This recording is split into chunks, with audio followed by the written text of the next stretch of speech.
détruites. Ces kélim, ces récipients, ils ont été détruits par ce qu'il entend, ce qu'il voit, ce qu'il sait, etc. Donc il ne faut pas aussi venir et prétendre vouloir comprendre quoi que ce soit à la Torah. Il y a deux dangers en fait, parce que c'est vrai que la société elle a beaucoup brisé la spiritualité de l'homme, c'est-à-dire les perceptions. Et d'un autre côté, il y a beaucoup de lumière. Le beaucoup de lumière, c'est dangereux, et la destruction aussi. Oui, c'est des opposés. On est entre deux... C'est deux opposés. S'il n'y avait pas beaucoup de lumière, Bichlal, on ne pourrait même pas commencer. Si Hachem nous amène la lumière aujourd'hui de ce qu'ils avaient à l'époque des Tanaïm, mais même pas on met les tefilines. Dans notre vie, une fois, on ne peut pas les mettre. On ne peut pas. Nous, on a besoin d'une lumière très très forte. C'est dangereux aussi. C'est dangereux si tu crois que tu comprends. Mais si tu ne crois pas que tu comprends, il n'y a aucun problème. Tu sais, il y a des, je ne sais pas si tu as vu ça, j'espère que tu n'as pas vu, enfin moi j'ai vu quand j'étais petit, des trucs, des films où tu as un homme qui est extrêmement dangereux, tu vois, un grand tueur ou un truc comme ça, et un petit enfant, il vient, il le voit, mais lui, le petit enfant, il ne le connaît pas, il ne sait pas qui c'est. Alors il vient, il commence à lui toucher sa ceinture, ses trucs, à lui bouger des trucs, lui appuyer sur ses chaussures, des trucs. Alors que cet homme-là, celui qui le regarde de travers, il le tue tout de suite, tu vois. Mais lui, comme il ne le connaît pas, donc il n'a pas de problème, il vient, il lui écrase un peu les pieds, il lui bouge l'épaule, il lui tire son chapeau, tout ça, parce qu'il ne le connaît pas. Mais nous, c'est la même chose. Nous, comme on ne sait pas ce que c'est la lumière, donc on peut vivre dans une lumière très très forte, parce justement, c'est une lumière à laquelle on n'a pas accès avec la réflexion. Mais ne joue pas à essayer de comprendre, parce que là, c'est ce qui s'appelle ribouille or. Ça, c'est l'explosion totale. C'est ce qu'il définit Rabbi Nathan. Il dit que maintenant, qu'est-ce que c'est le ribouille or? C'est quelqu'un qui est pagoum dans le brit et qui veut comprendre. Il dit ça, ribouille or. C'est-à-dire que maintenant, il a maintenant l'esprit qui est fracassé par le problème de l'alliance. Et maintenant, en plus, il veut comprendre les choses. Alors ça lui fait une destruction, c'est-à-dire ça le rend fou. Tandis que s'il est d'accord que maintenant, il est fracassé dans le cerveau, et il ne va pas du tout pouvoir comprendre, et il prend la lumière avec de la émouna, cette lumière-là, jamais lui pourra lui faire du mal. Parce que cette lumière, elle détruit que le cerveau, quand le cerveau, il n'est pas chalem. C'est ça le problème de la jeune génération. Avant, si tu veux, les gens, à l'époque de la Gemara, cette époque-là, les gens, ils avaient des bonnes midotes, ils avaient des mesures, les gens ils étaient complets dans leur façon d'être, dans leur façon de penser, leur cerveau il était entier, etc. Eux, qu'est-ce qu'ils cherchaient? Eux, ils cherchaient de la lumière, c'est ça qu'ils cherchaient. Mais nous, aujourd'hui, c'est le contraire. Nous, la lumière, il y en a 1000 fois plus que ce qu'ils avaient eux, et des récipients, on n'en a pas du tout. Donc l'attitude, elle ne peut pas être la même, il faut changer d'attitude. Eux, ils pouvaient se permettre d'être au Beth Midrash et de poser une question, dire « ça, je ne suis pas d'accord, pourquoi c'est comme ça, non, c'est écrit là-bas comme ça, pourquoi il dit ça, pourquoi il ne dit pas ça ?» Ils pouvaient se dire « pourquoi ?» Parce qu'eux, c'était des gens entiers. Eux, quand ils voyaient quelque chose, ils voyaient ce qu'ils voyaient, c'était comme ça, c'est ce qu'ils voyaient, c'était comme ça. Donc ils pouvaient poser une question. Mais aujourd'hui, quelqu'un qui ne comprend rien du tout, qui ne voit rien, quelle question il va poser? C'est dangereux pour lui de poser des questions, extrêmement dangereux, parce que les questions, ça va le faire s'éloigner. Et ce principe-là, c'est aussi le problème de la marloquette. Quand Rabbeinu dit qu'il faut faire attention, il faut vous aimer, il ne faut pas qu'il y ait des marloquettes entre vous, c'est la même chose. Parce que Rabbeinu dit la marloquette entre les tzadikim, c'est pour les gens qui ne sont pas goum dans le brit. Rabbeinu dit ça béférouche dans l'écoute Moral. Il y a une Torah où Rabbeinu parle de ça. Il dit sache que chaque fois que tu verras une marloquette entre des tzadikim, c'est parce que tu as été pogum dans le brit. Sinon, il n'y a pas de marloquette entre les tzadikim. Toi, tu vois des tzadikim, tu les vois comme quelqu'un est myope, il voit double, tu comprends? Toi, tu vois deux, mais il n'y a que un, il n'y a pas deux. Mais comme tu as la myopie, alors tu vois deux. Maintenant, le cerveau, comme il est en morceaux, alors toi, tu vois des morceaux de tzadikim. Celui-là, et l'autre, et l'autre, et l'autre, et l'autre. Mais tout cela, c'est un seul, il n'y a pas à prendre. Tout cela, c'est le tzadikador, c'est lui qui leur donne à chacun le kohar qu'ils ont. Tout, c'est Rabbeinu, il n'y a personne qui c'est pas Rabbeinu. Mais maintenant, quelqu'un qui a été pogam dans le brit, il ne peut pas voir ça. Donc, Rabbeinu, il te dit, dès que tu vois une marloquette entre les tzadikim, baisse les yeux, ne regarde pas ça. C'est pas pour toi. Parce que ça, c'est une épreuve pour toi. C'est une épreuve. Et si Rachvelan, tu rentres là-dedans, c'est ça ton épreuve. Et c'est ça qui va t'éjecter, Chas de Shalom, de la Torah, si tu rentres là-dedans. Parce que si tu rentres là-dedans, tu vas arriver à un moment, Il faut pas se mêler. Mais même sans se mêler, il ne faut pas essayer d'analyser ça. Il ne faut même pas voir. Il faut pas entendre. Il faut dire, moi je sais rien, moi je comprends rien. Ne me parlez pas à moi de ça. C'est des choses qui me dépassent. Moi je comprends rien là-dedans. Et c'est pour ça qu'il faut de la redoute, de comprendre de cette chose-là. Parce que comme maintenant nous, les balais tchouva, on a la tête fracassée, tout le problème, c'est ce que Rabbeinu rapporte dans le Sipurim Sion, c'est tzadikim meshugaim. Tu comprends? C'est-à-dire que c'est des gens qui sont des tzadikim, mais en même temps ils sont fous. Donc il faut faire attention avec eux. Parce que c'est des gens, c'est des tzadikim, donc respecte-les. Maintenant tu vas voir des choses chez eux qui sont contradictoires, mais sache que c'est parce que ton cerveau, il est en morceaux que tu vois ça. Donc recolle les morceaux, c'est-à-dire dans ton image, dis-toi que cette image-là, c'est une seule image. Les côtés de filote, il y a des filotes sur les... Par exemple, les Ahed... Ouais. Atzmi, ouais. Pour être... il y a beaucoup de filotes où ils parlent comme ça. Bataille. Bien sûr, bien sûr. Mais toute la Torah de Rabbeinu, elle est basée sur ça. Pourquoi Rabbeinu l'a donné Tikkun HaKlali? Pourquoi maintenant le Zohar, il dit que celui qui a été pogam là-dedans, il n'y a pas de Tikkun? Rabbeinu l'a amené la défragmentation, mais ça n'existait pas avant. Avant, ça n'existait pas. Imagine-toi un type qui commence avec un ordinateur, au bout de 30 ou 40 ans, dans quel état il est son disque dur? Quand il fait une lettre, il veut l'enregistrer, il peut aller faire un tour, aller manger et revenir dans 2 heures pour enregistrer une page de Word, tu comprends? S'il a un ordinateur qui n'a jamais été défragmenté pendant 30 ans. Rabbeinu, il est venu pour remettre tous les fragments, les remettre ensemble. Mais il te dit, tu ne peux pas prendre de chemin classique, parce que par ce chemin-là, tu vas te perdre complètement. Il te dit, Pochim et Kachlouvam, c'est-à-dire on ne peut pas. Qu'est-ce que c'est les kachels? Les kachels, ça veut dire que tu trébuches. C'est-à-dire ça devient un trébuchement, la Torah, pour la personne. Elle trébuche. Pourquoi elle trébuche? Parce qu'elle a voulu comprendre quelque chose qu'elle ne peut pas comprendre.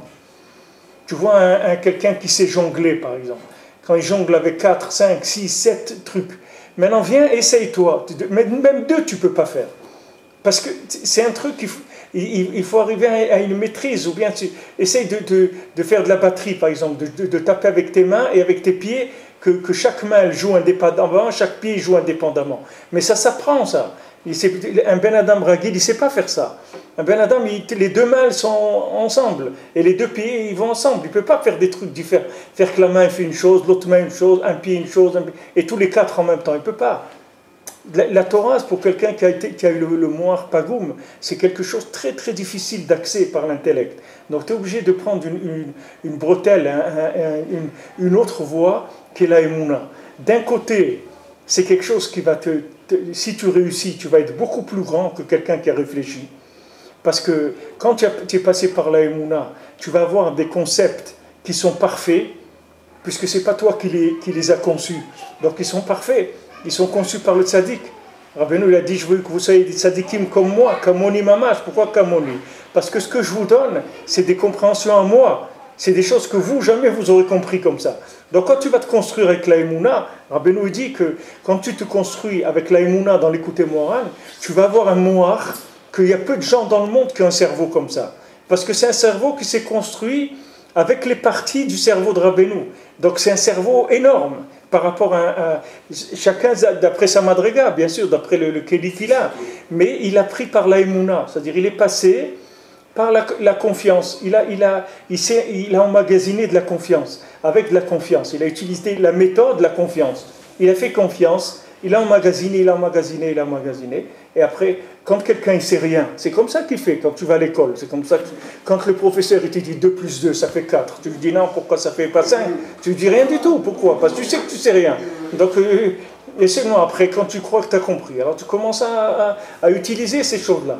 Maintenant, la Torah, quelqu'un qui a été pogam dans le Brit, il ne peut pas comprendre. Il faut qu'il passe par un côté qui est de la Emouna. Une fois qu'il va se construire avec la Emouna, alors après, Bezrat Hashem, il va arriver vraiment à avoir un cerveau nifla. Mais ce n'est pas le cerveau qui s'est construit avec sa compréhension, c'est le cerveau qui s'est construit par le fait qu'il s'est engagé et qu'il a pris les éléments avec une véracité totale. C'est-à-dire, il dit ça, c'est vrai 100%. Ce que moi je vois, c'est pas vrai. Parce que moi, je ne peux pas voir le vrai. Je n'ai pas le mérite de voir le vrai. Moi, je ne vois que ce que les tzadikim, ils me donnent la permission de voir. Mais moi, je ne vois rien du tout. D'où maintenant quelqu'un peut faire chouva? Comment quelqu'un peut monter en Eretz Israël? Tout ça, c'est des cadeaux des tzadikim. C'est les tzadikim qui font que... Maintenant, après, la personne dit oui, on a bien réfléchi, et truc, après maintes réflexions, on a décidé de faire la Aliyah dans 2 ans, ou dans 4 ans. Et de quoi tu vas réfléchir? Réfléchir, si tu veux réfléchir, c'est comme les Meraglim. Jamais tu pourras faire la Aliyah.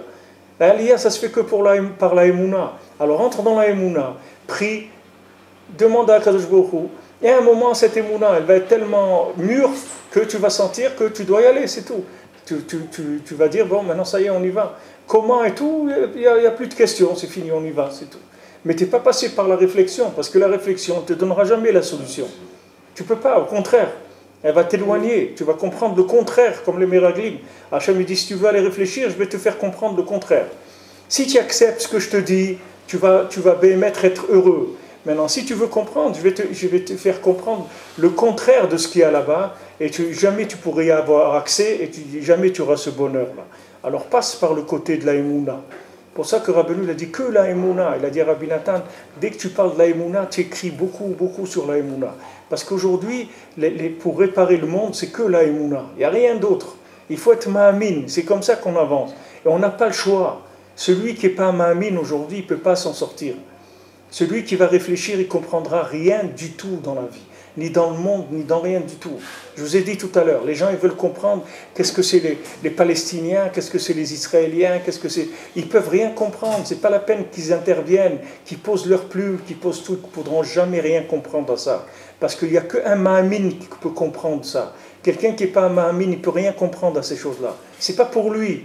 Qu'il laisse ça de côté, qu'il s'occupe de sa vie, ce n'est pas son problème, et il ne peut pas le résoudre de toute façon. Et tout ce qu'il va dire, ça n'intéresse personne, et ça mènera aucune solution dans le monde. Donc il arrête, c'est tout, d'écrire dans des trucs, ni des articles, ni dans un sens, ni dans un autre, ça ne sert à rien. Que ce soit pour essayer de comprendre les Israéliens, ou essayer de comprendre les Palestiniens, il ne peut pas comprendre. C'est un problème qui se trouve à un niveau où le cerveau de la personne aujourd'hui, elle ne peut pas raisonner sur ça. Seulement, nous, on a des kabbalotes sur ça. On a des choses que les tzadikim nous ont dit sur ça. Et c'est ça qui va se passer. C'est ce qu'ils nous ont dit eux. C'est pas ce que nous, on va comprendre avec notre tête. Donc il faut laisser Dieu gérer son monde. Il ne faut pas se mêler de ça. Nous, il faut s'occuper de notre travail, c'est tout. Notre travail, il faut s'en mêler. On dit les Breslévers, ils ne se mêlent jamais des autres. Il y a une fois un Breslever, on lui a dit, mais ton voisin là, qui transgresse le Shabbat et tout, pourquoi tu ne lui parles pas un petit peu pour qu'il fasse Shabbat et tout? Alors il a dit, quoi? Moi j'ai un voisin qui transgresse Shabbat. Ça faisait 20 ans qu'il habitait à côté de quelqu'un, il n'a jamais vu que l'autre il transgressait le Shabbat. Parce qu'ils étaient programmés dans leur tête, ils ne voyaient pas, ils ne regardaient rien du tout. S'occuper de leur vie, c'est tout. Moi, de quoi je dois m'occuper? Moi, Rabbi Nachman a dit, regarde, donne-moi des briques et du ciment, moi je construis. Donc moi je dois faire des briques et du ciment, des briques et du ciment. On ne sait pas à quoi ça sert. Ça peut construire une villa, ça peut construire un appartement, ça peut construire un immeuble, ça peut construire un pont, ça peut construire un aéroport. Je ne sais rien ce qu'il fait avec, ce n'est pas mon problème. Moi je fais des briques et du ciment. Maintenant, je... Hein? Les Arabes nous ont demandé des briques et du ciment, ils ont fait des tunnels. Alors maintenant, la personne qui veut essayer de réfléchir à faire des plans d'architecture, etc., c'est dommage parce que c'est pas lui, il y a un architecte dans le monde, il y a un architecte, il y a un concepteur du monde, il y a quelqu'un qui s'occupe du monde, Akadosh Baruch Hu, il a envoyé des tzadikim, eux ils y réparent le monde. Nous, la seule chose que les tzadikim ne peuvent pas faire, c'est fabriquer des briques et du ciment parce qu'ils ne sont plus là dans la matière. Eux, ils interviennent dans le spirituel, mais eux, fabriquer maintenant des pierres et du ciment, des briques et du ciment, ils ne peuvent pas faire. Donc ça, c'est vraiment notre travail. Et quand on fait ça, et qu'on le donne aux tzadikim, c'est la perfection. Il n'y a pas plus parfait que ça. Ça, c'est la shlemout. Les briques et le ciment, c'est ce qu'ils te disent de faire. Tu fais un tikkun haklali, tu as le temps, tu fais un deuxième. Tu fais un télim, tu fais un truc, c'est tout. Mais tu ne le fais pas avec des plans. Tu n'as pas de plan. Tu fais, c'est tout. Tu fais ce qu'il te dit de faire. Il te dit tikkun haklali, tu fais. Va au man, va. Fais ça. Shabbat, ça. התבודדות, חצות, ירושלים, Eretz Israël, Ahavat Israël, tout, tu le fais comme des briques et du ciment. Tu ne cherches pas la forme que ça va avoir, si c'est beau, si c'est pas beau. C'est pas ton problème. Toi, il y a des gens qui sont des bâtisseurs du monde, que ceux, ils savent exactement comment construire ce monde-là. Et ils savent exactement où le monde il doit arriver. Nous, on ne sait même pas à quoi il doit ressembler le monde, dans sa perfection. La fin de l'immeuble, on ne l'a pas vu. La fin on ne nous a pas montré une image à quoi ça va ressembler quand ça va être fini. On ne sait pas du tout. Donc il ne faut pas t'occuper de ça. Toi, tu fais de la brique, du ciment, c'est tout. Chaque truc qu'on te dit, tu le prends Be'emouna. Shalom Bayit Be'emouna. Ça, Be'emouna. Tout Be'emouna. Tu travailles, c'est tout. Tu es un travailleur, c'est tout. Tu n'es pas un concepteur. Tu n'es pas un kablan. Tu n'es pas un architecte. Tu n'es pas quelqu'un qui travaille ni dans la construction, ni dans l'architecture, ni dans les concepts, non rien.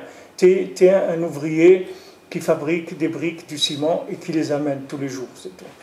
Tous les jours, tu amènes les briques du ciment. Aujourd'hui, tu as fait 10, tu as fait 3, tu as fait 5. C'est ça c'est sur ça qu'on va te payer, c'est ça que tu dois faire. Maintenant, eux, ils prennent ce que tu as fait dans la journée. Les tzaddik, ils prennent ça. Et lui, il fait des choses avec.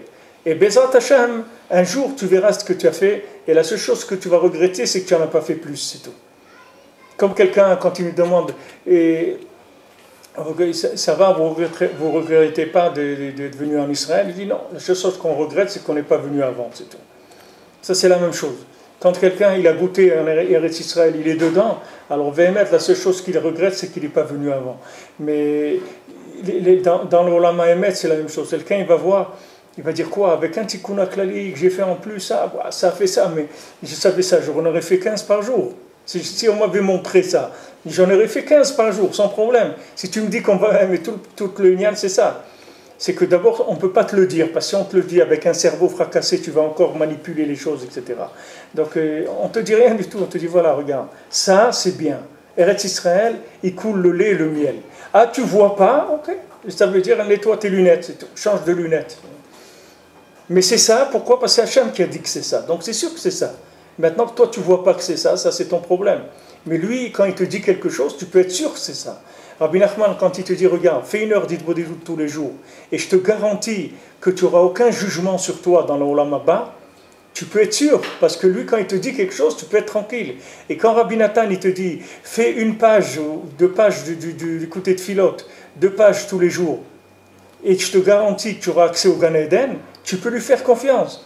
Parce que quand lui te dit quelque chose, lui il voit ce que c'est l'écouter de Philote. Toi, tu ne vois pas ce que ça fait. Toi, tu ne vois pas.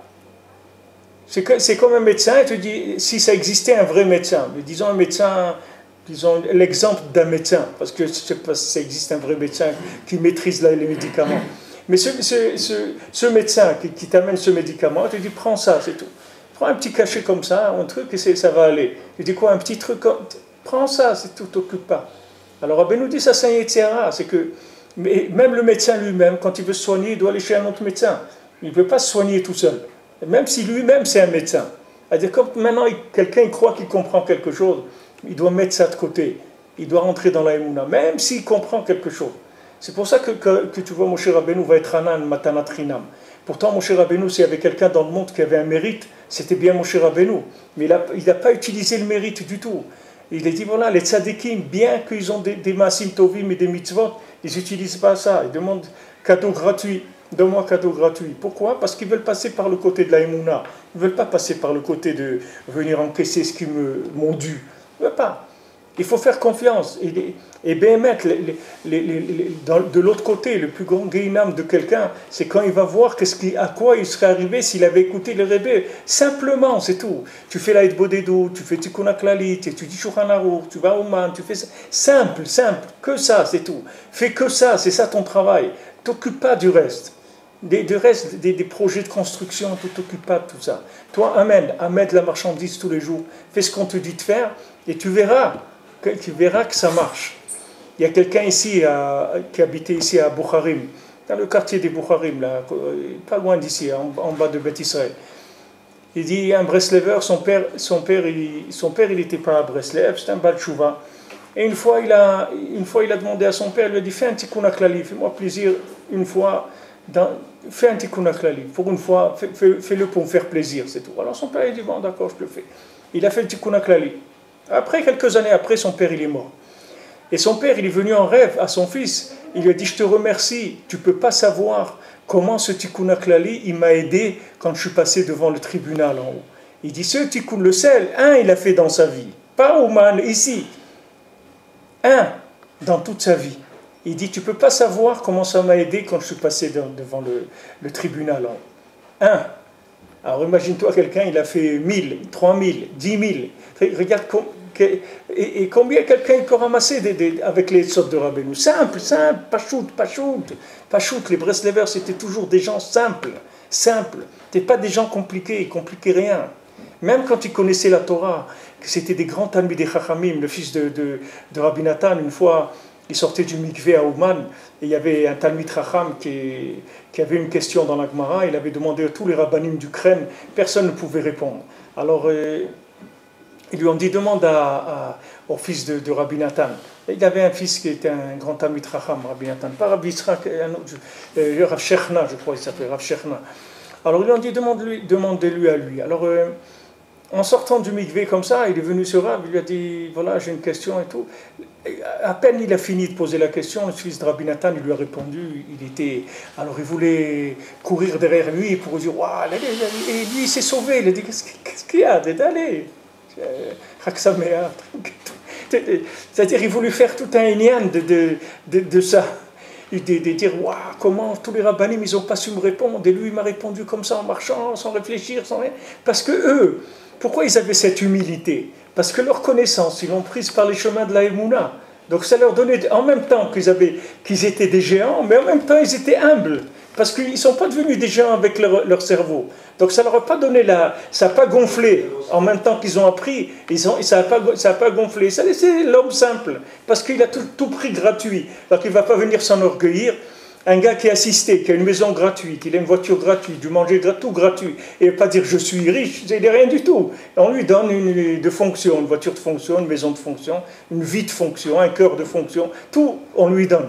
Donc il ne va pas commencer à s'enorgueillir. Donc vous voyez le fils de Rabbi Nathan, c'était un gaon, mais c'est un gaon pas de son cerveau, c'est un gaon par le chemin de la Emouna. Donc en même temps, ça donnait de l'humilité, ça donnait pas de l'orgueil du tout. Et quand l'autre, il a vu comme ça, pour lui c'était un mophète, c'était un miracle. Quelqu'un comme ça, en marchant, en sortant du mikvé, me répond une question que tous les Talmidei Chachamim ne peuvent pas répondre, ils ne comprenaient pas. Et l'autre, il a continué à marcher, il a dit, allez, qu'est-ce que tu vas faire de ça? Tu vas commencer à me faire un...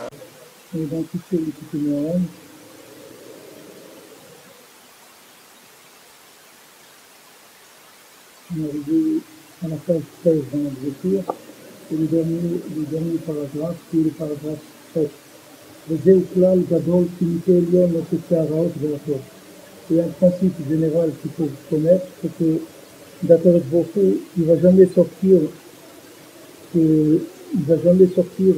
quelque chose de mauvais. C'est-à-dire, Akadosh Baruch Hu, il n'envoie que du bien, c'est tout.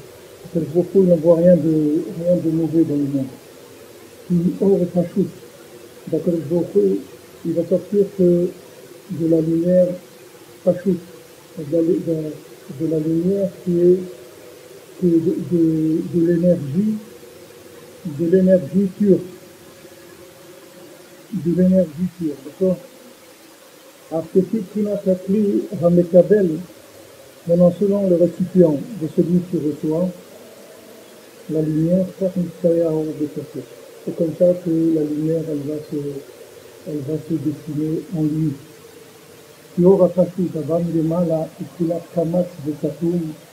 Parce que la lumière simple, quand on dit simple en français, c'est une consonance qui, ça ne veut pas dire pachut, simple, mais on traduit par simple, mais ça veut dire que c'est une lumière qui n'a pas, c'est une lumière qui est au niveau de l'énergie simple, c'est-à-dire que pour l'instant, elle n'a pas été encore traduite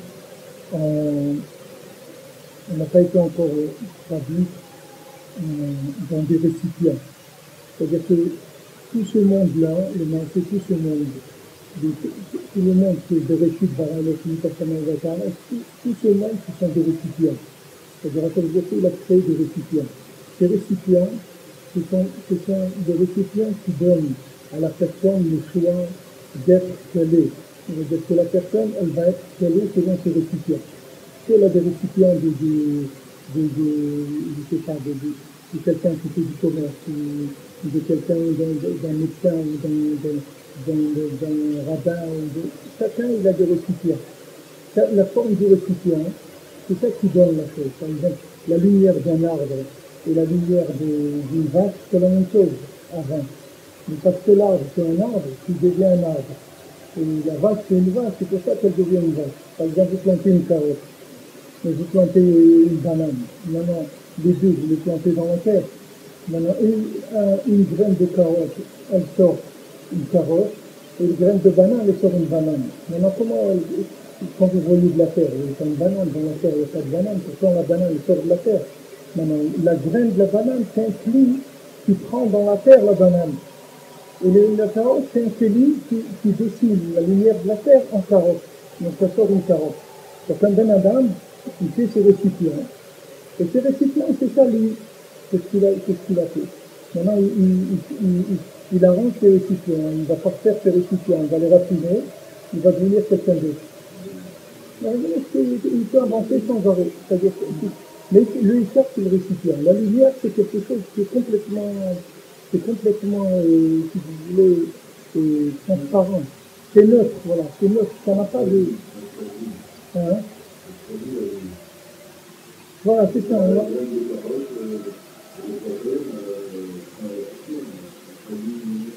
Voilà.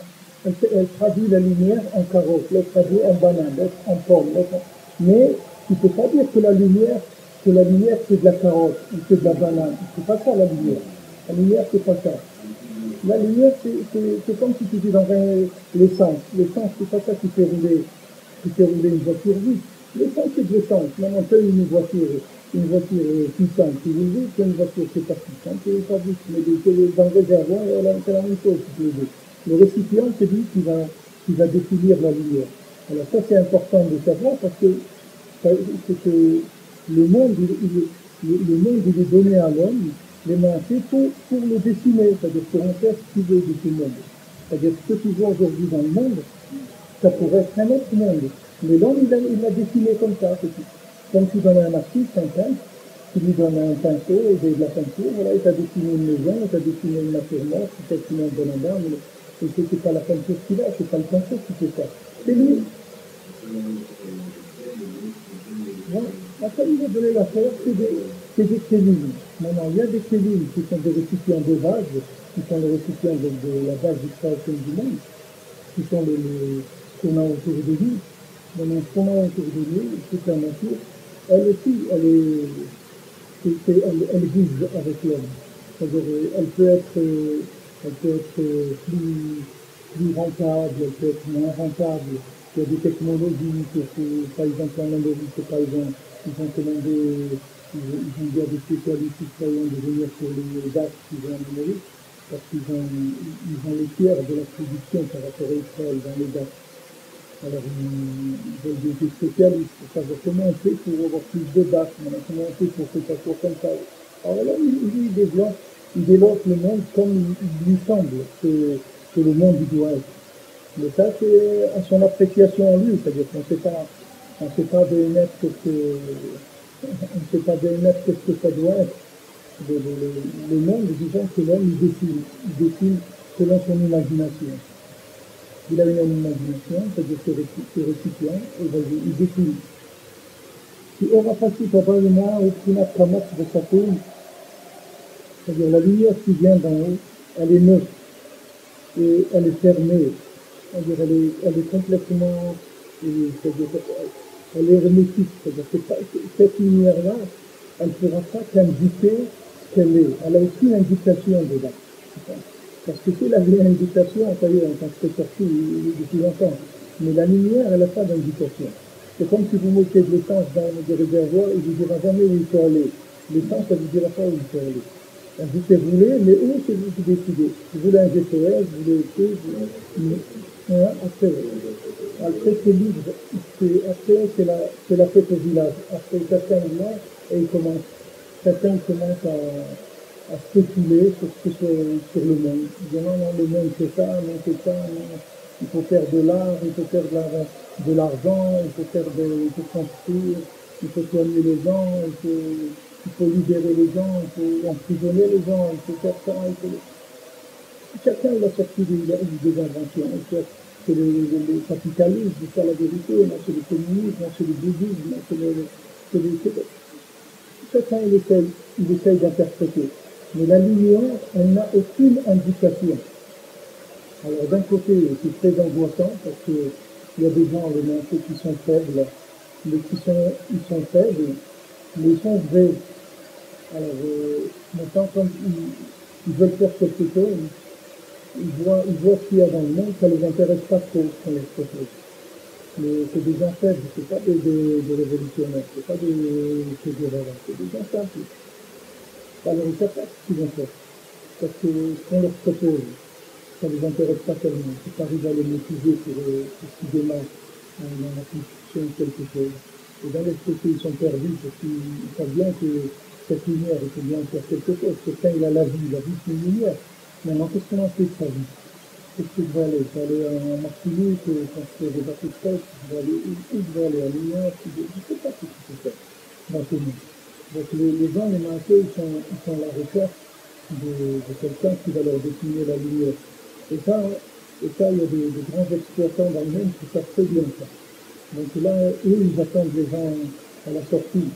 Dès que la personne, elle va naître, elle va commencer à essayer d'embobiner dans son domaine.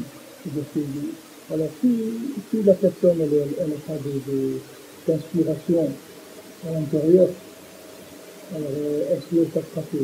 Mais en général, la plupart des gens, ils ont des messages qui sont enregistrés. C'est ça qu'il nous faut. Parce que sinon, vraiment, ça fait n'importe quoi la vie. On a des messages qui sont enregistrés. Et nous, on sait très bien où on va. Mais on ne sait pas où ça se trouve, c'est tout. Mais on sait très bien où on ne va pas déjà, quand on le fait.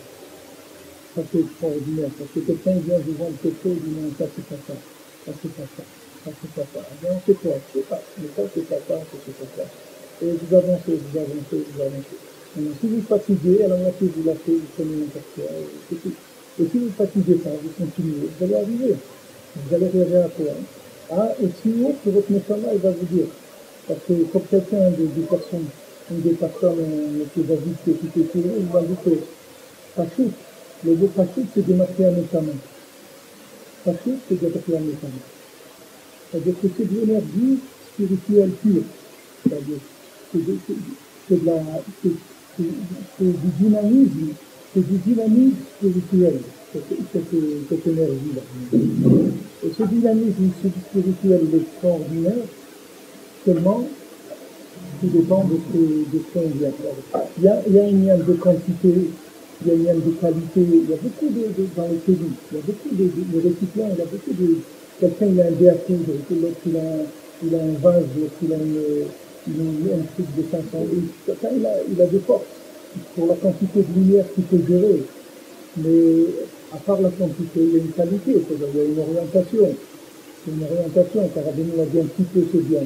Ça veut dire que commence à dessiner un petit peu dans le bien. Pour moi, c'est bien. Alors, fais un petit peu de bien, encore un petit peu de bien, et encore un petit peu de bien, c'est tout. Fais un petit peu, commence à dessiner un peu dans le bien. Et après, tu vas voir que ça va aller. En bien, c'est-à-dire il la dessine, il la consomme pas. Il la dessine, la consomme, c'est pas la consommation, il dessine. Il y a des gens qui dessinent la lumière en consommation, et il y a des gens qui dessinent la lumière en représentation.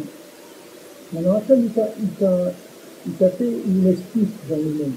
Il y a une esquisse de la lumière. Il y a le végétal, il y a le minéral, le végétal, l'animal, l'humain. Tout c'est des esquisses de lumière. C'est un thème il a fait.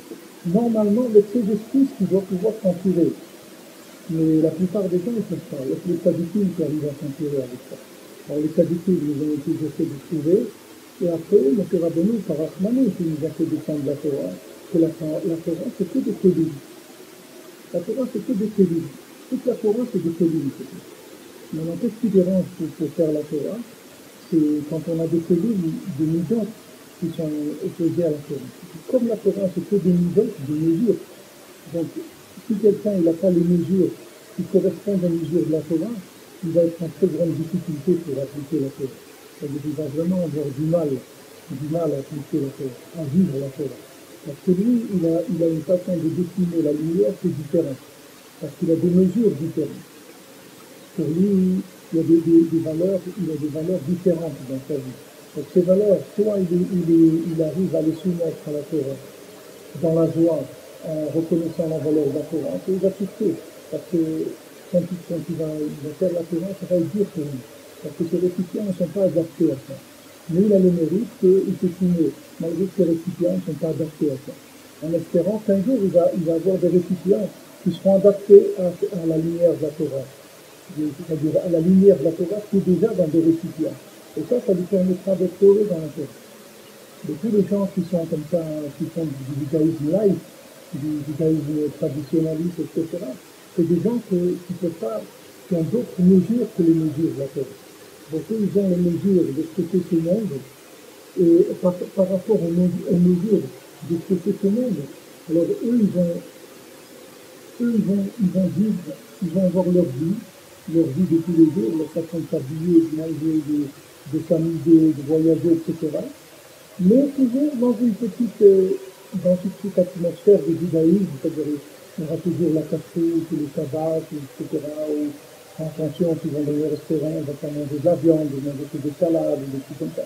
Ils font attention, mais c'est quelque chose qui est très fictionniste, c'est quelque chose qui est très extérieur. Parce que leurs mesures, elles leur empêchent d'avoir accès à la Torah. Tout ça, quand on passe avec tout ce que tu es en train de vous dire maintenant, c'est quand la personne elle passe par son système à lui. Mais s'il arrive à boycotter son système et à passer sur un autre système, alors il n'y a plus de problème. Mais pour faire ça, il faut de la soumission. Il faut discuter. En général, toutes les grandes choses dans le monde, elles demandent de la soumission. Dans tous les grands niveaux dans l'art, dans l'armée, dans n'importe quoi, les gens qui sont arrivés à des grandes choses, c'est des gens qui sont arrivés à se soumettre complètement à une façon de voir les choses. Une fois qu'ils se sont mis complètement, après ils sont devenus un récipient valable pour cette chose-là, soit pour les arts martiaux, soit pour l'armée, soit pour le commerce. C'est une soumission à une façon de... Et les gens qui ne réussissent pas, en général, les gens ne réussissent pas pour deux choses. Soit ils ne réussissent pas, soit parce qu'ils ne sont pas assez engagés dans la chose. Donc maintenant, le fait qu'ils ne sont pas engagés, ça veut dire qu'ils sont plus ou moins intéressés par cette chose-là. Ça veut dire qu'ils ne sont pas sûrs que c'est ça qu'il faut faire. Mais comme il y a une influence sociale très forte, alors ils se laissent prendre dans un courant général. Mais comme eux, ils font d'eux-mêmes, ils ne sont pas très convaincus de ce courant général, donc ils n'arrivent pas à produire de ce qu'ils ont à l'intérieur, ça n'arrive pas à sortir vraiment. C'est-à-dire que quand maintenant tu viens chez le sadique, comment il va te reconnaître? C'est-à-dire c'est pas eux qui te reconnaissent, il te reconnaît, mais c'est que client qui le reconnaît, c'est que lui, tout de suite, il va te parler de ce qu'il y a à l'intérieur. Des références que tu as à l'intérieur, donc tout de suite, tu vas te libérer, tout de suite. Ça va te libérer tout de suite. Tu dis, ça y est, il y a quelqu'un qui m'a compris. Ça y est, il y a quelqu'un dans le monde qui m'a compris. Et maintenant, quand tu vois quelqu'un qui t'a compris, tu peux miser tout ce que tu as, il n'y a pas de problème. Tu peux donner ta vie entière, parce que ça y est. Le message que tu as à l'intérieur, qui est un message qui n'est pas très clair, parce que tu vis dans un monde qui est étranger à ce message-là, parce que la plupart des gens, ils interprètent le monde avec leur cellule. C'est comme si tu prends une pâte, une pâte à pain, une pâte, tu prends une pâte. Alors, il y a des gens, ils ont l'habitude, tu vois tous les gens qui font ça avec la pâte. Et maintenant, toi, tu sens que c'est pas ça, mais tu peux pas dire aux gens, mais c'est pas ça, ce que vous faites, c'est pas ça que tu peux faire avec la pâte. Ils vont te dire alors, qu'est-ce qu'il faut faire? S'ils sont gentils, s'ils sont pas gentils, ils vont te mettre un coup de marteau sur la tête. Mais disons s'ils sont gentils, ils vont te dire, alors d'après toi, qu'est-ce qu'il faut faire? Tu dis, je sais pas ce qu'il faut faire, mais ça n'a pas l'air d'être ça. Là, c'est quoi,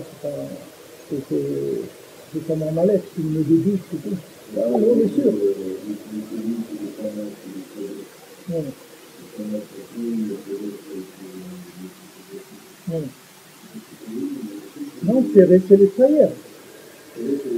Kamat, ça veut dire kamut fermé.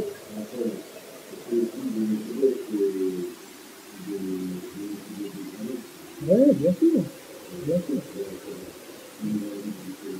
Bien sûr, bien sûr, c'est le voyelles, c'est le principe des voyelles. C'est le principe des voyelles. Tout le principe des voyelles, c'est les colliers. Parce qu'une lettre, en hébreu, elle n'a pas de. Si tu lui mets pas une voyelle, elle ne peut pas la dire. Elle ne peut pas exister. Parce que la lettre, c'est de la lumière pure. Il n'y a pas de. Quand tu mets le métrizette dedans, ça y est, ça devient un collier. Après, quand tu mets le nidum, alors ça fait un collier encore plus rapide, encore plus élevé. Quand tu as le sang, c'est encore plus élevé. Mais chacun individuellement, si tu veux, en général, la plupart des gens qui ne réussissent pas dans leur vie, c'est qu'ils n'ont pas trouvé quelque chose qui les motive assez. Parce que s'il y avait quelque chose qui les motivait pleinement, ils auraient été plus longtemps. Et pourquoi ça ne les motive pas? Parce que ça ne correspond pas à ce qu'ils sont à l'intérieur. Et comme si tu veux, la logique humaine, elle est extrêmement limitée au point de vue, si tu veux, exactement possible pour chacun, c'est-à-dire elle ne te donne pas beaucoup le choix dans la vie. Il n'y a pas beaucoup de choix. Tu as le fluide, tu as un peu plus, tu as beaucoup plus, tu as encore beaucoup plus, tu as moins, un peu moins, beaucoup moins. Tu as à peu près 10-15 dans la portail qui te prend. Mais à part ça, il n'y a pas grand-chose. Mais nous, déjà, on est 600 000 âmes. C'est-à-dire, on est 600 000 visions complètement différentes du monde. Déjà, l'âme seule à la base. C'est 600 000 possibilités de voir le monde. Maintenant, ces 600 000, ils sont encore séparés, encore divisés en nombre de gens. Donc nous, on a énormément de possibilités de vivre notre vie de façon complètement différente. Parce que ces 600 000 âmes, elles ont chacune une façon de voir qui est différente. Pas dans le fond, mais dans la forme. La forme, elles vont donner une forme différente. Donc chacun, il faut qu'il trouve sa correspondance. Pendant le sadique, lui, il a la correspondance du monde. Donc il n'y a pas de problème. Quand tu viens chez lui, si tu étais perdu, lui, il te remet tout de suite à ta place. Il n'y a aucun problème. Parce que lui, il te connaît, il sait qui tu es de l'intérieur. Maintenant, des fois, la personne, elle est tellement loin qu'elle n'arrive pas, même quand elle vient chez le sadique, elle n'arrive pas tout de suite à se connecter avec elle-même. Mais le nom de l'Aïtarvit au sadique, se rapprocher du sadique, c'est pour se trouver toi-même. Parce que le marché, on a un message. Il y a un message. On est porteur chacun d'un message. D'accord? Ce message-là, dans ce monde, il est presque entièrement caché. Il est kamat, c'est-à-dire qu'il est caché. On ne sait pas, on ne connaît pas ce message-là. On ne sait pas ce que c'est. Et si on ne trouve pas ce message, on ne trouve pas nous-mêmes. Parce que c'est comme si on n'a rien fait de notre vie. Si jamais on n'est pas arrivé à sortir le message qu'on a en nous, c'est comme si on n'a pas vécu. Donc on est comme un stand-by tout le temps. C'est-à-dire on attend que ça passe, on va voir, ça va aller, ça ira comme ça. Mais on n'est pas arrivé à sortir, à naître, à commencer à vivre. On n'est pas arrivé encore. Maintenant, quand on trouve le sadique, lui, c'est le messager général. C'est-à-dire que c'est lui qui a tous les messages du monde. Donc, automatiquement, dans son enseignement, vous allez vous trouver un moment. Vous allez trouver vous-même dans son enseignement. Et à ce moment-là, une fois que vous êtes trouvé vous-même, vous commencez à vous construire, c'est fini. Et à ce moment-là, il n'y a plus personne qui va vous dire quoi que ce soit, parce que ça ne vous intéresse plus. Il n'y a plus personne qui vous intéresse dans le monde, dans sa façon de présenter les choses. Parce que vous savez ce que vous êtes venu faire. C'est comme si vous rentrez dans un magasin, vous avez pris tous les renseignements qu'il faut, vous venez pour acheter quelque chose. Alors le gars, il vous reçoit, alors il dit, qu'est-ce que vous voulez? Voilà, je voudrais acheter ça, il dit, bon, vous savez, il dit, là, monsieur, il faut pas de temps, je veux ça, combien ça coûte, merci, parce que avant de rentrer dans le magasin, vous savez déjà ce que vous voulez. Pas rentrer pour faire les vitrines, c'est rentrer pour acheter. Maintenant, une fois que vous avez trouvé votre message, ce que vous avez à l'intérieur, c'est fini. Après, vous faites que développer. Après, ce qu'il faut, c'est de l'énergie. D'énergie sans arrêt, pour développer. Mais le message, il est clair, la route, elle est claire, il n'y a plus de problème. Ça, c'est quand on a trouvé ce qu'il y avait à l'intérieur. Mais la plupart des gens, ils ne trouvent pas dans leur vie. La plupart des gens, ils naissent, ils meurent, ils n'ont rien fait de leur vie. Même s'ils ont fait quelque chose, même si le gars, il a construit, c'était l'architecte de la Tour Eiffel ou de la Statue de la Liberté, mais de sa vie, il n'a rien fait. c'est pas sûr qu'il est venu dans le monde du tout pour faire ça. Peut-être qu'il est venu pour ça, peut-être qu'il n'est pas venu pour ça. La plupart des gens, ils sont pas. Le monde, il est exploité de façon très nulle. C'est-à-dire que tout ce qu'Hachem il a mis dans le monde, ce qu'on en fait, on n'utilise même pas le milliardième du milliardième de ce qu'il y a dans le monde. De ce que Hachem nous a mis à notre disposition. Parce qu'on a, le cerveau, il est bridé. Il est bridé par la consommation. On a un cerveau bridé, il n'arrive pas. Le cerveau, il ne peut pas nous donner des informations. Le Danishka, il donne un exemple, il dit il y avait quelqu'un qui vivait dans une petite oasis dans le désert, il avait des poulets, des trucs, etc. Un jour, il a trouvé le trésor du roi. Il a trouvé le trésor du roi, il y avait une grande coque avec plein de diamants, des trucs, etc. Alors lui, il regardait ce truc-là, il ne savait pas ce que c'était. Alors il voyait des bracelets, il disait ça c'est bien pour mettre dans les pieds des moutons. Ça c'est là c'est bien pour attacher, mettre au pied de la poule, on met un truc, etc. Maintenant chaque truc qu'il y avait là-bas, parce que c'était des millions, c'était tout mais lui, ce qu'il connaît dans la vie, il connaît la poule, la chèvre, le truc, c'est tout, boire et manger, dormir et travailler, c'est tout, il ne fait rien d'autre. Donc voilà, une fois que lui, il se lance, il faut que ça rentre dans ces cases-là. Ça ne peut pas rentrer ailleurs, il n'y a pas autre chose. Vous comprenez? Le cerveau, il est limité à ça. C'est-à-dire que voilà ce qu'on lui a donné, voilà où on te donne les droits de t'exprimer dans ça et ça et ça et ça. Maintenant, si le gars, il n'a pas la force d'éclater toutes ces choses-là et dire je veux pas tout ça, moi, je veux un autre monde, je veux une autre vie, mais il ne peut pas arriver. Mais d'un autre côté, il prend des risques énormes. Parce que les gars qui passent tout. Après, quand ça ne marche pas, les gens, tout le monde l'accuse. Tout le monde l'accuse. Tout le monde dit, regarde, on t'avait dit, etc. Regarde les autres qui ne sont pas Breslev, mais regarde, ils ont réussi, ils ont fait quelque chose. Toi, avec Breslev, regarde, ils sont nés, qu'est-ce qu'ils font, etc. C'est-à-dire qu'il y a une pression très très forte. Et c'est pas évident que la personne, elle est assez démouna pour résister à tous ces figurants qui sont en train de lui prendre la tête avec leur façon de vivre leur vie. Il y a beaucoup de figurants dans le monde qui sont là et qui essayent sans arrêt de surnommer le monde. Alors disant voilà ce qu'il faudrait faire. Alors que nous, c'est simple, ce qu'on a en nous, c'est une Neshama. Cette Neshama, elle est venue dans le monde pour révéler Hachem. Elle a une façon unique de révéler Hachem. Donc je demande à Kodesh Baruch Hu qui m'aide à me mettre en connexion avec mon Neshama pour pouvoir avoir une façon de voir les choses qui est vraie, qui nous correspond. Alors celui qui a trouvé le Tzadik, elle a trouvé le corps, c'est-à-dire le Tzadik qui va lui dessiner la vie. Il va lui faire un dessin, même si c'est oublié, lui, même si c'est même plus qui il est, même si sa mémoire de qui il est, elle est très très loin. Et tous les gens qui vous verrez perturbés, révoltés et tout ça, c'est parce que des gens qui ont la mémoire de leur âme, elle est très vivante chez eux. Alors ils n'arrivent pas à s'intégrer. Moi je dis ça souvent à des personnes de Yeshiva. Ils n'arrivent pas à un petit peu Yeshiva que je vais, je me fais renvoyer, etc. Je dis parce que c'est trop vrai. Alors comme c'est trop vrai, quand tu ne trouves pas vraiment la cause, tu ne vas pas pouvoir rester tranquille. Tandis qu'il y a des gens que la vérité qui vient, elle est loin. Donc ils peuvent s'adapter à n'importe quel système.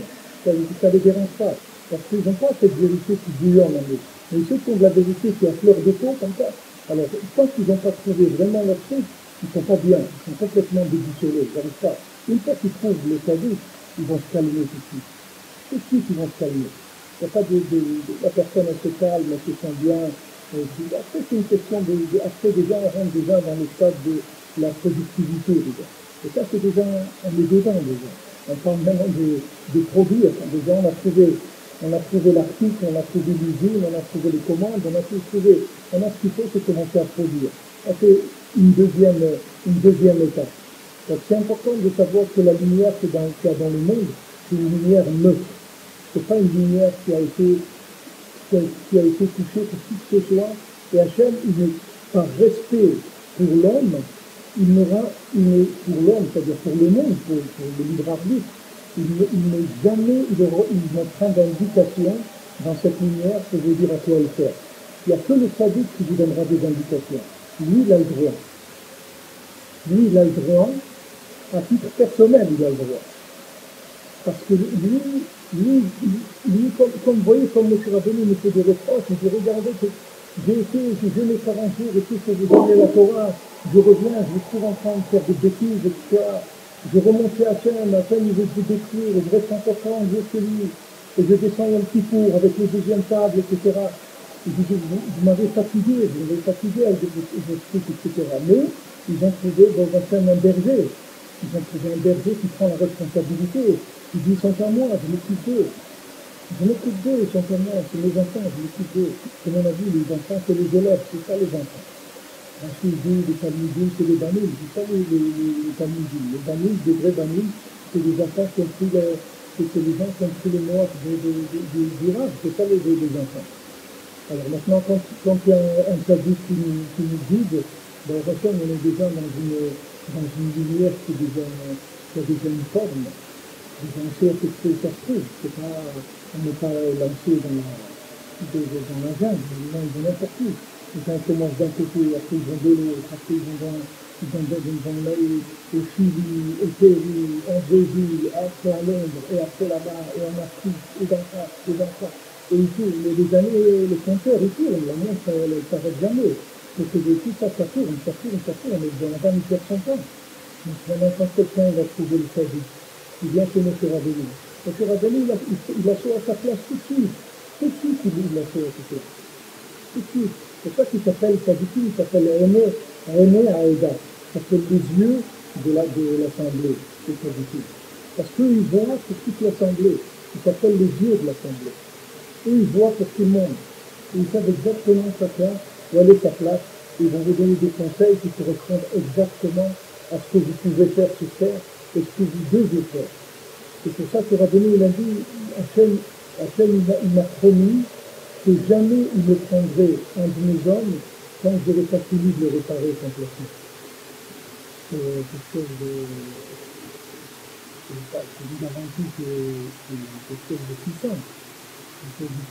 Bien sûr, on dit, j'ai une promesse d'Hachem, il ne prendra jamais un de mes hommes quand il sera pas réparé. Alors, une fois que quelqu'un fait ça, ça y est, il est tranquille.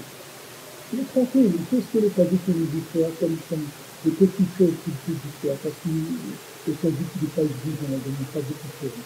Et après, le reste, ça va tout se mettre en place. Il n'y a pas besoin de s'occuper. Il n'y a pas besoin de s'occuper. C'est ça que le conseil, et le reste, il avance. Il dit ici, voilà. Une roue des clémons.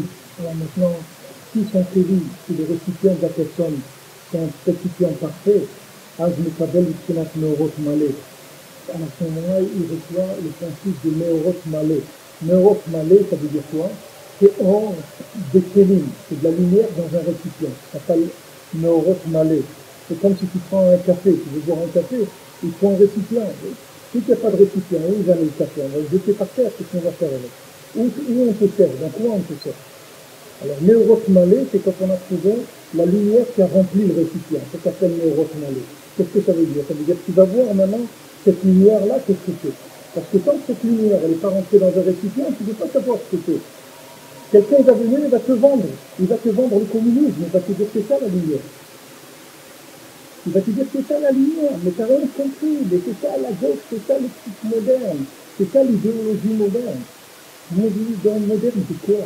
Quelle est l'idéologie de quoi? Alors là, il y a la gauche caviar, il y a la gauche hummus, il y a la gauche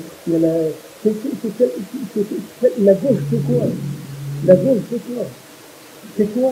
Tu viens avec cette idéologie, c'est quoi? En disant, elle peut être gauchiste, c'est à la mode. La mode, c'est quoi? Ça ne donne pas envie du tout de vivre comme ça, c'est pas quelque chose qui intéresse. Ah non, la gauche, c'est pas... Moi, je vais aller passer mes journées, aller à la CGT, le chef d'été, c'est quelques dizaines d'années que j'ai passé là, je dis, moi, je vais changer le monde. En fait, moi, je change déjà, je change le monde. Il va changer quelque chose en moi avant de faire changer le monde. D'où ça sort, ça? C'est un bonhomme, il a une prise de poids ou un truc, il a inventé un truc, il était malade, il a sorti une interprétation. Ok, voilà l'interprétation du monde. Ah, maintenant on a tué des millions de gens pour mettre en place le communisme, en fin de compte on a dit, ah, Mechila, on s'est trompé. Ah ouais, maintenant tu dis Mechila, on s'est trompé. Avec tous ces gens-là qui ont tué, etc., maintenant ça y est. Maintenant tout le monde va aller vers le capitalisme, etc. Alors c'est le capitalisme qui est vrai. Qu'est-ce qui est vrai dans ce monde?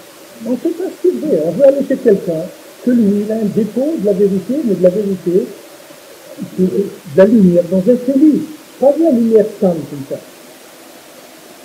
C'est pour ça que même quand on veut faire des affaires, vous savez, dans le milieu religieux, quand on veut faire des affaires, avant de se renseigner sur l'affaire, on se renseigne sur l'individu.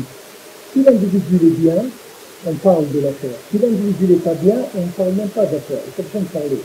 Parce que si le récipient n'est pas bien, c'est pas la peine de parler de la lumière, ça ne sert à rien. Parce que c'est sûr que ça va sortir pas bien. Si le récipient n'est pas bien, on va pas parler ce matin d'appareil de lumière, ça ne sert à rien. Il faut un récipient qui soit bien. Si vraiment le récipient est bien, la lumière est bien, et on va voir l'évidence de la lumière. C'est-à-dire on saura exactement cette lumière, qu'est-ce qu'elle veut dire. Alors que pour l'instant, on n'a que des gens qui nous interprètent le monde. Nous, on ne sait rien. Chacun vient et dit non, tu sais, c'est ça, c'est plutôt ça. Et je pense qu'il faut que ça devrait être comme ça. On va vous dire, c'est l'art, la peinture, la musique, le sport, ça, le foot, des mondes, chacun fait des mondes. Vous rentrez dans un monde, quelqu'un rentre dans le monde de la voile, par exemple. C'est un monde avec les voiles, les bateaux, les noms des bateaux, les grandeurs, et ceux qui vont là-bas. C'est votre bien faire, vous le passez, vous pouvez passer là-dedans. Il faut que vous menez en bateau toute votre vie entière. Et l'autre, c'est autre chose. C'est un autre chose. Vous allez dire, c'est la pétanque, le pastis, la pétanque, le soleil, le tout. Rien à voir. Ces matières-là, on n'a pas de bénéfice dans ce monde. On a besoin de... Alors, quand vous trouvez, comme Rabbi Nathan dit, le monde entier, il est fou. Il est trouvé un homme normal. À plus on même, si vous trouvez un homme normal, c'est le seul homme normal que j'ai trouvé dans le monde. C'est-à-dire qu'il correspond à ce que Hachem il voulait d'un homme. Voilà comment un homme doit vivre. Comment un homme ça doit être. Alors on se rapproche de lui. Et on essaie de faire ce qu'on peut, c'est tout. Mais c'est le chemin le plus court qu'il y a, il n'y a pas plus court que ça. Où vous allez aller? Avec quoi vous allez chercher? Avec la tête pas cassée comme on a dit hier. Où on va aller? Qu'est-ce qu'on va interpréter? Là, il va nous dire, ouais, c'est super, là, c'est super. Et chacun, pour lui, c'est super. Chacun, il va vous dire que celui-là, c'est extraordinaire. Chacun. Et bien d'autres, ils ont eu des vies que vous croyez qu'elles étaient bien, et à la fin de sa vie, il vous dit, je me suis trompé. Je n'aurais pas dû faire comme ça. Combien de gens vous avez qui sont suicidés, des écrivains, des grands écrivains et tout. À la fin, ils se sont rendus compte qu'il y a un problème grave. Alors, vous lisez leur livre, c'est sérieux. Maintenant, vous regardez qu'est-ce qu'il a fait à la fin, il s'est suicidé. Ah, laisse tomber le livre, qu'est-ce qu'il est en train de dire? Non, mais il est bien, qu'est-ce qu'il est bien? Il est tellement bien qu'à la fin, il s'est suicidé, parce qu'il n'est pas bien. Et voilà où il est arrivé. Alors, laisse tomber, il ne fait pas ça. C'est pas évident, c'est-à-dire que les gens, à un moment, pour se protéger, ils sont obligés de se tromper, eux-mêmes, pour eux-mêmes, parce que sinon ça devient insupportable. C'est-à-dire le décalage, il est insupportable. Il y a des gens, des fois, où on n'arrive pas. Bon, de trouver la Torah interprétée, la Torah mise à jour, avec les cellules, les récipients de la génération, ça y est, on peut être tranquille. Maintenant, ça s'appelle Meurot Malé. ואם חס ושלום להפך, לכן לקבל תקנת מאורות חסר, כבר, כמו שכתוב, מארת השם בבית רשע. Comme c'est écrit Me'erat Hashem, c'est-à-dire la malédiction d'Hachem, dans la maison du rachat. Pourquoi est venue la malédiction d'Hachem? Parce qu'elle est venue dans la maison d'un rachat. C'est pour ça qu'elle est devenue une malédiction. Mais cette même lumière, tu l'amènes dans la maison d'un tzaddik, ça devient un bracha. Ça devient Me'orot, au lieu que ce soit Me'era, une klala, une malédiction, ça devient Me'orot, qui sont des lumières. Là, c'est Me'orot Khater, c'est-à-dire qu'il a un récipient qui est l'opposé de la lumière, c'est-à-dire de l'interprétation de la lumière. Et la lumière, comme elle est neutre, elle descend dans ce récipient, et elle va jouer la klala, elle ne va pas jouer la bracha. C'est ça que, vous voyez même dans le monde, si vous voyez l'histoire du monde, vous verrez que c'est pas des masses de gens qui ont décidé de l'avenir du monde. C'est toujours des minorités, c'est pas des masses de gens. La masse de gens, c'est pas des gens qui décident. Pourquoi? Parce que c'est des gens qui ne savent pas, qui n'ont pas de cellules, ils n'ont pas de récipient. Donc comme ils n'ont pas de récipient, eux ils vont là où le vent souffle, ils suivent le vent. Il y a des gens qui sont nés pour suivre les autres. Et il y a des gens qui sont nés pour diriger les autres. Il y a des gens qui sont nés pour être dirigés. Il y a des gens qui sont nés pour être révoltés. Chacun là où il est, dans sa sensibilité à la vérité. Mais quand vous voyez dans ce qui se passe dans le monde, vous verrez qu'il y a quelques milliers de gens dans le monde, que c'est eux qui vont faire l'histoire du monde. Tout le reste, c'est que des catalyseurs, c'est des gens qui vont accompagner. Mais ils ont aucune... Vous leur dites, ouais, crie, il va crier. Je dis, mais qu'est-ce qu'il crie? Non, pas grave, il faut crier maintenant, c'est tout. Alors un jour, il va te dire, ouais, Israël, vous êtes les meilleurs. Le lendemain, Israël, assassin. Le lendemain, ça, c'est pas grave, n'importe quoi. Le histoire, c'est qu'il faut crier, c'est tout, parce que maintenant, les gens, ils crient comme ça. Mais si tu as cette personne, mais attends, maintenant tu as 50 ans, quand tu avais 20 ans, il y a 30 ans, tu criais ça? Il dit non, pourquoi? Mais pourquoi tu criais pas ça? Parce que ceux-là, ils n'étaient pas là, ils étaient partis, pas tes voisins, alors tu criais pas ça. Maintenant que c'est tes voisins, tu cries ça. Donc tu vois que ce que tu dis, ça sert à rien. C'est-à-dire que tes idées, elles ne nous intéressent pas du tout, c'est pas des idées. Ce qui intéresse, c'est ceux qui sont à la base de la promulgation, de la diffusion de ces idées. C'est ça c'est ces gens-là qu'il faut voir. Le reste, c'est pas si important. Et ça représente même pas 2-3% de l'humanité. C'est eux qui sont guidés, qui subissent. Le reste, ça suit. Maintenant, quand la lumière elle descend dans le baït, dans le sévi d'un raka, elle devient une malédiction. La Torah elle-même, elle vous avertit. Il dit voilà, Merat Atem, Bezet Raka. Pourquoi c'est la malédiction d'Atem? Parce qu'elle est venue dans la maison d'un raka. C'est pour ça qu'elle est devenue une malédiction. C'est pour ça que maintenant tout le lien de Bilam, il a dit à Balak, regarde, maintenant on peut rien faire contre eux. La seule chose que tu peux faire contre eux, c'est essayer de les faire tomber dans le lien d'Erva, c'est-à-dire des diamandries pour casser leur récipient. C'est les calculs pour abîmer le récipient. C'est ça s'appelle la Ta'avadiyut. Problème en mochim, il va abîmer son cerveau. Il peut devenir fou complètement. Quelqu'un, il peut devenir fou complètement. Comme il dit la Mishnah il dit dans la Mishnah, il dit en Pirkei Avot, des fois l'homme, chaque jour, il y a une voix qui sort de l'Afro-Rêve, c'est-à-dire la voix de la Torah, elle vient écrire chaque jour, pas une fois là-dessus, tous les jours. Et elle dit, oh, il a brioche, mais le bon de Torah, malheur aux gens de la honte de la Torah, parce que les gens, ils n'étudient pas la Torah. Il dit, comme c'est écrit, les Zahav de Atrasir, comme c'est écrit un collier un bracelet en or, dans le groin d'un porc. Qu'est-ce que tu vas mettre tu peux mettre un truc en or, un bracelet en or, en diamant dans le groin d'un porc, où il va le mettre? Dans les excréments, il va le mettre. Parce qu'ils sont nés, il le met toujours là-bas. Le groin, il le met dans les excréments. Lui, c'est ça qu'il aime, les porcs. Donc, qu'est-ce que tu lui mets là-bas un peu? C'est ça qu'elle dit la Mishnah. Elle dit, malheur aux gens de la honte qu'ils font à la Torah. Pourquoi? Parce que la Torah, elle est là, elle est là, elle est extraordinaire, mais les gens, ils la voient pas. Pourquoi? Parce que comme ils ont les groins dans les excréments, c'est ce que tu vas lui mettre tu vas venir lui proposer un collier ou un truc en diamant. C'est pas ça qui l'intéresse.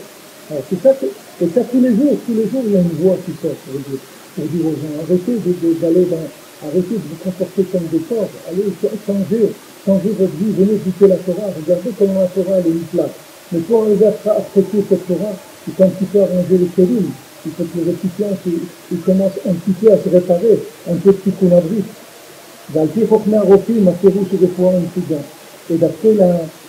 d'après la chokma de la médecine, le fait de castrer quelqu'un, c'est une réfoua pour un fou.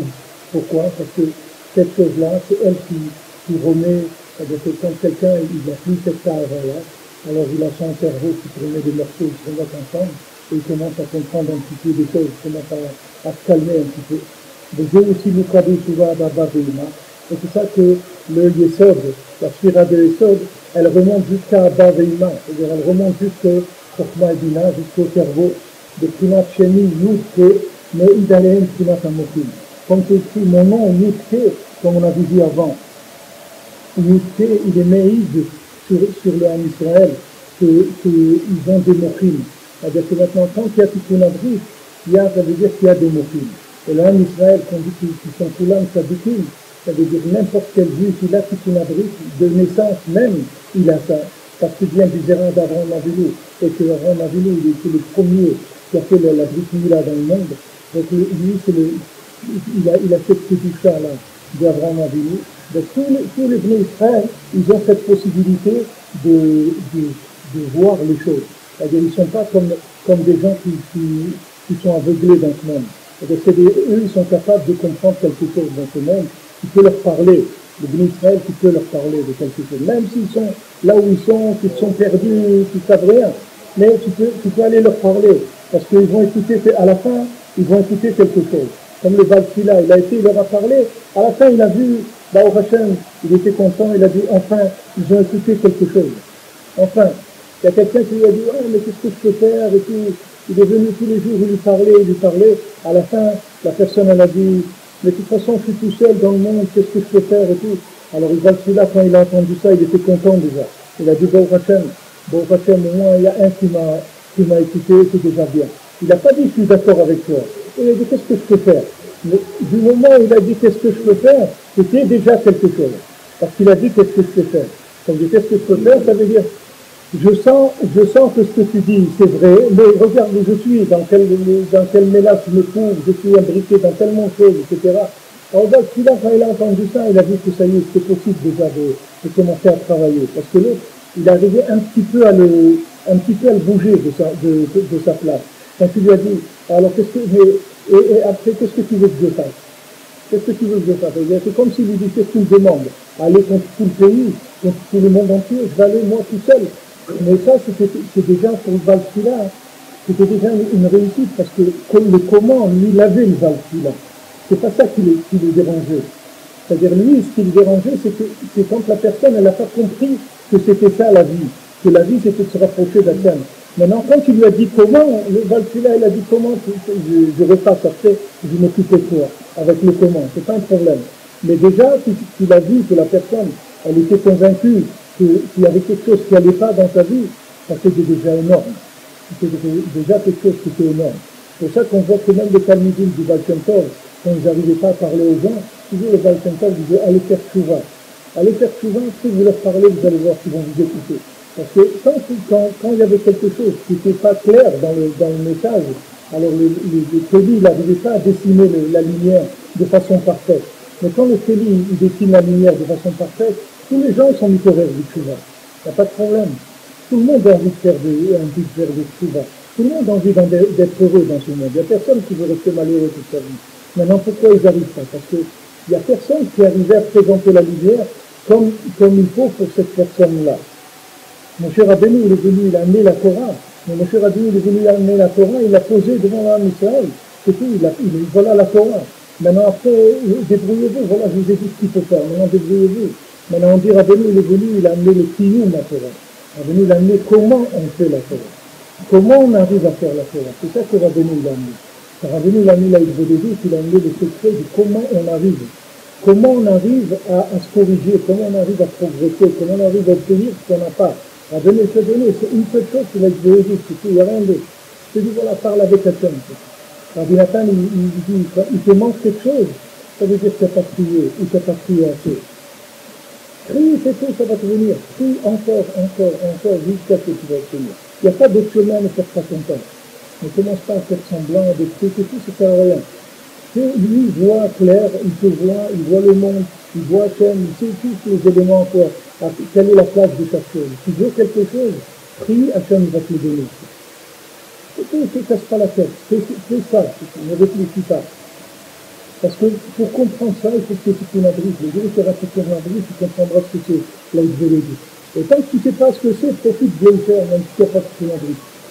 Parce que c'est pas tu ne vas pas attendre le jour où tu auras fait la brise pour commencer à faire l'Aïdvélédie. Sinon, quelqu'un il peut attendre toute sa vie, il va pas faire l'Aïdvélédie. Parce qu'avant de concevoir quelque chose comme ça, il faut être...